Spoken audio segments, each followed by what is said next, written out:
I stood by the graveside, the freezing rain mixing with the ash of my world. The coffin was lowered, and with it went the last breath of hope and stability I had known. It wasn't just my wife, Sarah, I was burying. It was the mother of my 4-year-old daughter, Lily, and the only person who made sense of my simple, complicated life. The silence was deafening, the grief absolute. But the silence was about to be broken by a secret Sarah had carried to her grave. My name is Ethan Bell. I am a humble park ranger in upstate New York. My life was built on routine, nature, and the quiet, fierce love I shared with Sarah. She was the one who handled the bills, the appointments, the complexities of the world. I handled the forest. Together, we were complete. Sarah had battled a sudden aggressive illness for 6 months. We fought it with everything we had, but it was a fight we lost. Now, only the muddy ground, the weeping family, and the terrifying realization of single parenthood remained. My world was already collapsing, but the financial stress was tightening the noose. Sarah had been the organized one. Now, the stacks of unopened mail, the looming mortgage, and the mountain of medical debt threatened to swallow Lily and me whole. I was burying my wife, knowing I might lose the roof over my daughter's head next. As the last prayer ended, everyone retreated to the warmth of their cars. I remained numb until a quiet shadow fell over me. It was Clara, Sarah's older sister. Clara was a successful, intimidating corporate lawyer in the city, a woman I barely knew, as she and Sarah had a strained, distant relationship for over 10 years, ever since a mysterious argument they never discussed. Clara walked towards me, her face pale, holding a crumpled, water-stained manila envelope. Clara, Ethan, I'm sorry. Sarah asked me to give this to you. Only after this day. She pressed the envelope into my hand. It was heavy. Before I could ask anything, she turned and left, disappearing into her black sedan, leaving me alone with the fresh dirt and the letter. I drove home slowly, clutching the envelope. Lily was safe with my mother. The house was cold and empty. I sat by the fireplace, the flames casting dancing shadows on the dusty mantelpiece, and finally opened the envelope. Inside were 2 things: a key and a folded letter written in Sarah's familiar, elegant script. I opened the letter first. My dearest Ethan, if you are reading this, I'm sorry. I love you, and I love Lily more than words. But I have kept a secret from you, one that defines my life and your future. This key belongs to the safety deposit box at the First City Bank, downtown.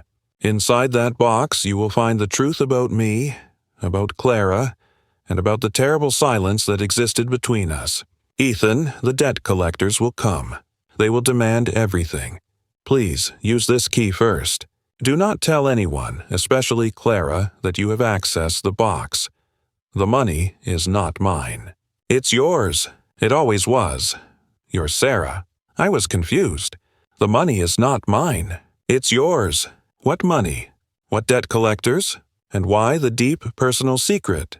The fear was replaced by a cold, desperate curiosity. I had to know what Sarah had sacrificed her last years to hide. The next morning, avoiding my mother and the well-meaning neighbors, I drove to the city. The bank vault was a labyrinth of steel and silence. I handed the key to the manager. The box was small, heavy, and metallic.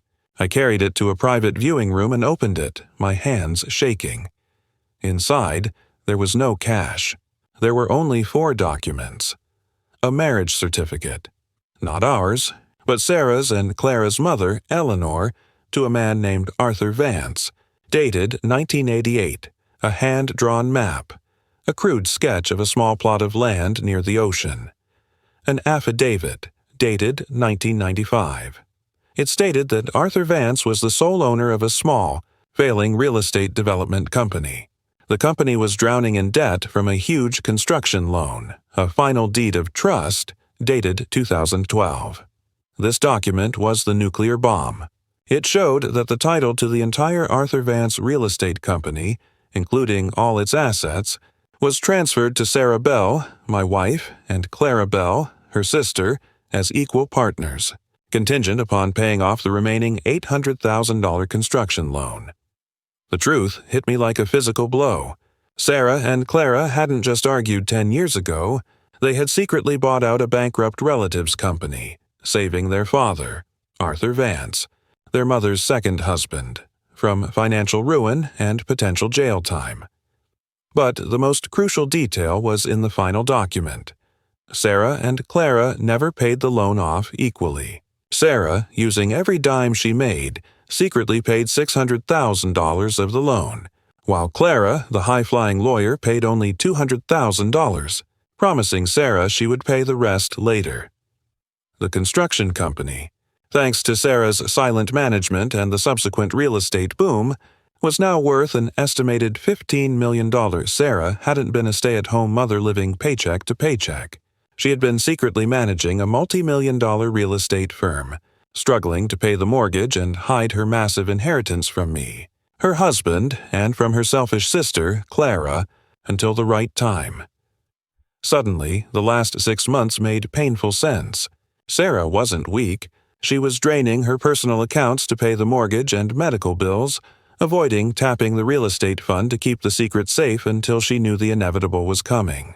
The medical debt was a diversion. I called my own lawyer, a small-town man named Mr. Hayes, and presented the documents. Mr. Hayes. Ethan, these deeds show that Sarah owned a 50% share of a $15 million company. Your share of the marital asset is now worth approximately $7.5 million. And based on this payment breakdown, Clara owes the estate a minimum of $200,000 for the loan she failed to cover. The realization was staggering. I didn't have to worry about the mortgage. I was a multimillionaire, thanks to the quiet strength and sacrifice of my wife. I called Clara. I didn't mention the inheritance. I just asked her about the medical debt. Clara, cold and corporate, Ethan, you need to handle that. Sarah's personal accounts are depleted. I suggest you start liquidating assets. You'll probably have to sell the house. Ethan, there's no need for that, Clara. Clara, excuse me, Ethan, we're going to use Sarah's final assets. The Vance Real Estate Group. I just accessed the accounts. I see your name on the deed, Clara. I also see that Sarah paid $600,000 of the loan, and you paid $200,000. That means you owe Sarah's estate $200,000, plus interest, which I need immediately to cover the medical debt and the house. Clara's silence was absolute. The powerful lawyer had been outplayed by her dead sister. Clara, you went to the box? Why didn't Sarah tell me she told you? Ethan, Sarah didn't trust you, Clara. She knew you'd try to bleed the estate dry. She gave me the key so I could protect Lily. And now you will pay what you owe. Within 24 hours, the full $200,000 was wired to the estate. The debt collectors vanished. The medical bills were paid. My daughter, Lily, would never have to worry about losing her home. The final realization came when I read the last line of Sarah's letter again. The money is not mine. It's yours. It always was. She hadn't hidden the money out of mistrust for me. She hid it because she knew I would be proud, and she knew I would fight for the simple life over a multi-million-dollar corporation. She chose to shield me from the complexity, the greed, and the corporate lawyers, like her sister, until the moment I needed it most, when I was too broken by grief to fight for myself.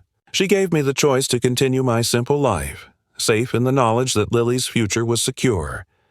I didn't take over the real estate firm. I kept my job as a park ranger. I hired a professional asset management firm to handle the funds and pay me a comfortable monthly income. The $7.5 million sits safely, silently, ensuring Lily's future.